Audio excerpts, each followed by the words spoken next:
ఓం శుభంకర్యే నమః. నిఖిల శ్రేయోదాయిని సర్వకార్య సిద్ధిప్రద పరబ్రహ్మస్వరూపిణి శుభంకరీ నమోస్తుతే. ఆదిత్యాయ చ సోమాయ మంగళాయ బుధాయ చ గురుశుక్రః శనిభ్యశ్చ రాహవే కేతవే నమః. 2025 జనవరి నుంచి డిసెంబర్ వరకు ఉన్నటువంటి గోచార ఫలితాలని సంపూర్ణంగా మనం తెలుసుకుందాము. ఇప్పుడు ఇందున మీరందరూ కూడా గుర్తుపెట్టుకోవాల్సిన విషయం ఏమిటంటే, మానవ సంకల్పానికి మించి ఏ గ్రహస్థితి మన మీద ప్రభావాన్ని చూపటంలో తక్కువే. ఎందుకంటే మన సంకల్పం దృఢంగా ఉండాలి, అలాగే మనము చేసేటువంటి ప్రయత్నములో లోపం ఉండకూడదు. అప్పుడే ఈ యొక్క గ్రహాలు కానీ ఈ యొక్క గ్రహ సంచార ఫలితము కానీ మన మీద ఉండేటువంటి ప్రభావం ఉంటుంది. ఇది నిమిత్త మాత్రమే అన్న విషయాన్ని గుర్తుపెట్టుకోండి.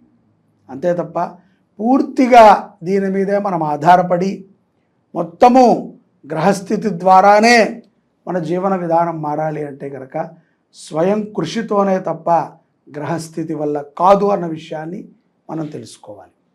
అది కూడా తోడ్పడుతుంది.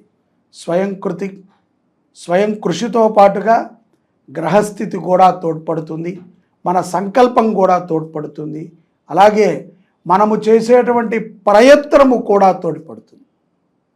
ఇవన్నీ కలిస్తేనే మనము గ్రహచారము యొక్క అనుగ్రహాన్ని పరిపూర్ణంగా పొందగలుగుతాం.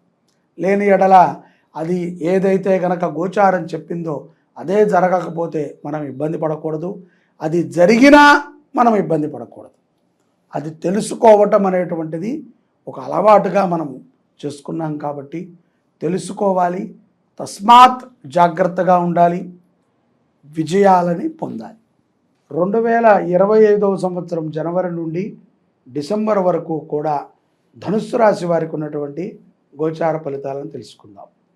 ఈ యొక్క ధనుస్సు రాశి వారికి 2025వ సంవత్సరం ఆదాయము 5, వ్యయము కూడా 5, రాజ్యపూజ్యం 1, అవమానము కూడా 5. ఈ యొక్క ధనుస్సు రాశి జాతకులకి గోచారము రీత్యా ఈ యొక్క 2025వ సంవత్సరం ప్రారంభం నుంచి అంతిమం వరకు కూడా అనేక రకములైనటువంటి అనుభవాలు జరుగుతూ ఉంటాయి. ప్రతిదీ కూడా మన మంచికే. అన్ని అనుభవాలని మిశ్రమించి మీరు ఒక ఆయుధంలా తయారవుతారు. ముఖ్యంగా న్యాయ వ్యవస్థ యందు విజయాన్ని పొందటం తథ్యం.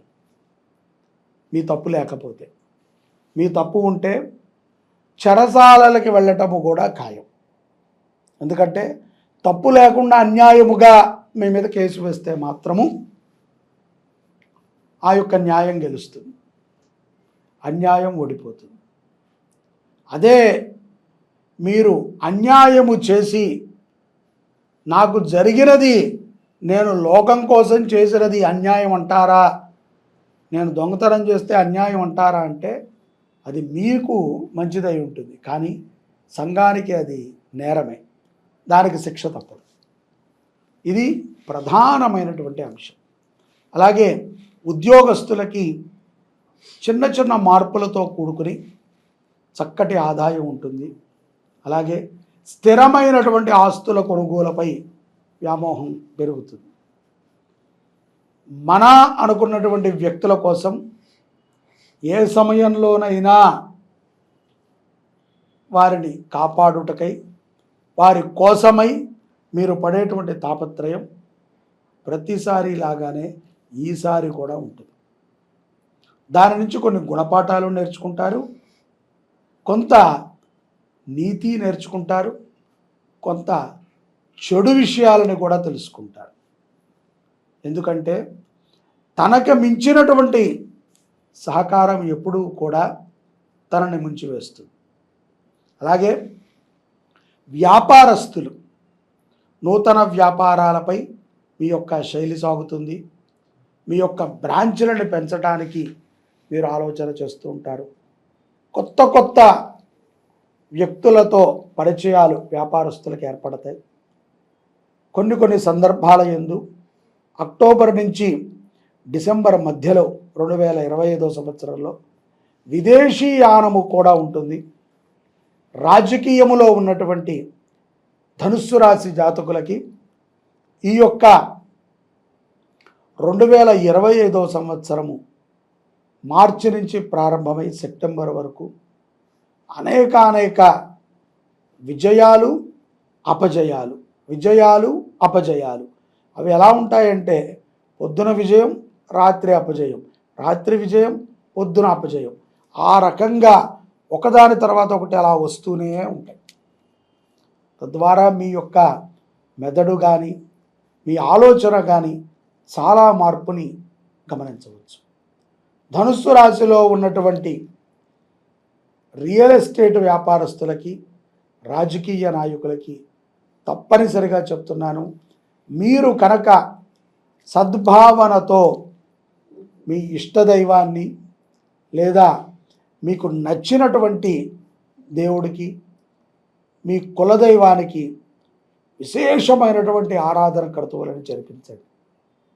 అదిను అహంకారం లేకుండా శత్రువుతో సహా అందరినీ ఆహ్వానం పలికి వారి సన్నిధిలో ఆ క్రతువుని చేయండి. ఎన్ని గొప్ప విజయాలు రానున్న రోజులలో మీరు అనుభవిస్తారో చూడవచ్చు. అలాగే రాజకీయ నాయకులు, మీ పైనున్నటువంటి అధికారులు కానీ మిమ్మల్ని శాసించేటువంటి నాయకులు కానీ మీకు కొంత ఇబ్బంది వాతావరణాన్ని గురి చేస్తారు ఈ జనవరి నుంచి జూలై మాసం వరకు. దానిని తట్టుకోవాలి. అలాగే తప్పించుకు తిరుగువాడు ధన్యుడు సుమతి అన్నట్టుగా ప్రతి దాంట్లో కూడా వేలు పెట్టి మనము మొత్తం అంతా కూడా కలికేయకూడదు. మనకి తెలియని విషయాన్ని తెలియదు అని ఒప్పుకోవటం మంచిది. బ్రాహ్మణుని పూజించండి. బ్రాహ్మణుల సంరక్షణ కోసం ఏదైనా ఒక సేవ చేయండి. అలాగే రియల్ ఎస్టేట్లో ఉన్నటువంటి వారు కూడా భూమికి సంబంధించినటువంటి వారాహి యజ్ఞము కానీ, వారాహి దేవాలయ దర్శనము కానీ, వారాహి అభిషేకము కానీ ఇత్యాది వాటిని విశేషముగా చేయండి. తప్పనిసరిగా దివ్యమైనటువంటి ఫలితాలు. ఏదో చిన్నగా ఫ్లాట్లు అమ్ముకునేటువంటి వాళ్ళు, లేకపోతే రియల్ ఎస్టేట్ గురించి ప్రచారం చేసేవారు గురించి కాదు నేను చెప్పేది. పెద్ద ఎత్తున పెద్ద వెంచర్లకి ఓనర్లుగా ఉంటారు చూశారు, వాళ్ళు అటువంటి వాళ్ళు చేయాలి. చేసి బ్రాహ్మణుని పూజించండి. తద్వారా 2025 సంవత్సరం ధనుస్సు రాశి వారు దివ్యమైనటువంటి అనుగ్రహాన్ని నాయకులు, రియల్ ఎస్టేట్ వారు పొందగలుగుతారు. ఇక మిగతా వారందరూ కూడా, అంటే స్త్రీలు కానీ పురుషులు కానీ ఎవరైనా అనారోగ్య సమస్యలు వచ్చినా ఏవి ఉన్నా సరే మీ ఇష్టదైవాన్ని మాత్రం వీడకుండా అర్చన చేయండి. ఇంట్లో ఇష్టదైవ చిత్రపటాన్ని పెట్టుకోండి. అన్యోన్య దాంపత్య విషయంలో కొన్ని సందర్భాల యందు ధనుస్సు రాశి జాతకులు కొంత సంబంధం లేనటువంటి వ్యక్తి మాట విని ఒక నిర్ణయాన్ని తీసుకుంటారు. అది చాలా ప్రమాదాన్ని తెచ్చిపెడుతుంది ధనుస్సు రాశి వారికి. మీ యొక్క దాంపత్య జీవితంలో అన్యోన్యత చాలా ప్రధానత. మీరు ఎవరికి మీ యొక్క జీవితంలోకి ఆహ్వాన పలకూడదు. అలా అని చెప్పి మీ ఏవైతే రహస్యాలు ఉంటాయో, ఇంటి విషయాలు ఉంటాయో వీటిని అనవసరమైనటువంటి వ్యక్తులతో చర్చించటము వృధా. సంతాన లాభాన్ని కూడా ధనుస్సు రాశి జాతకులు పొందుతారు. మీ యొక్క దాంపత్య జీవితంలో కానీ ఇతర కుటుంబ విషయాలలో కానీ మీ నిర్ణయాలు ఏకమై ఉండాలి. భార్యాభర్తల యొక్క నిర్ణయం ఒకటే అయి ఉండాలి. ఏ సభలో కానీ ఏ సత్సంగంలో కానీ ఎటువంటి కుటుంబంతో కలిసిన సందర్భాల్లో కానీ మీరు భార్యని హేళన చేయటం, భర్తని హేళన చేయటం ద్వారా కొంత మనోవ్యధ పెరిగేటువంటి సందర్భాలు ఉంటాయి. కాబట్టి తస్మాత్ జాగ్రత్త. అటువంటి సందర్భాల యందు చాలా జాగ్రత్తగా ఉంటూ జీవనాన్ని గడపటం ఉత్తమం. అలాగే ఖరీదైనటువంటి వస్తువులని కొంటారు, విదేశాలలో ఉన్నటువంటి వారు కూడా స్థిరమైనటువంటి ఆస్తులను సంపాదించుకుంటారు. కీర్తి ప్రతిష్టలు లభిస్తాయి. ఈ సంవత్సరములో ఒకసారి కాదు 3 సార్లు భారతదేశ పర్యటన విదేశస్తులకి ఉంటుంది. తప్పనిసరిగా 3 పర్యాయాలు మీరు విదేశాల నుంచి స్వదేశానికి రావాల్సినటువంటి సందర్భాలు గోచరిస్తాయి. ఆప్తులతో ఇష్టులతో ఎంత జాగ్రత్తగా ఉంటే అంత మంచిది. ఎవరికైనా సరే అప్పు ఇచ్చాము అంటే ఇచ్చామంతే, అది తిరిగి వస్తుంది అని ఆశపడకండి. అలాగే ఎవరి దగ్గరైనా అప్పు తీసుకున్నాము అంటే అప్పు తీర్చేంత వరకు కూడా ప్రశాంతంగా ఉండదు. అప్పు తీర్చిన తర్వాతే మీ యొక్క సుఖభోగాలు. అంతే తప్ప తీరుద్దాంలే వాళ్ళకి ఏం అవసరం ఉంది అని ఎదుటవారి యొక్క రక్తాన్ని తాగి బతికేటువంటి మన యొక్క నైజాన్ని మనం మార్చుకోవాలి. అందరి అవసరాలని మనం తీర్చగలిగితేనే అప్పు చేయగలగాలి. లేకపోతే స్వార్థము కోసం అప్పులు చేసి మనం ఇబ్బంది పడకూడదు. ఈ యొక్క 2025వ సంవత్సరము గోవుని పూజించటము, గోవుని దత్తత తీసుకుంటము, అన్నదానము చేయటము ధనుస్సు రాశి వారికి ఎంతో యోగ్యప్రదం. ఇష్టుల్ని ఆరాధన చేయండి, తల్లిదండ్రుల మాట వినండి, శుభము కలుగుతుంది. జై శుభంకరి. సర్వే జనాః సుఖినో భవంతు.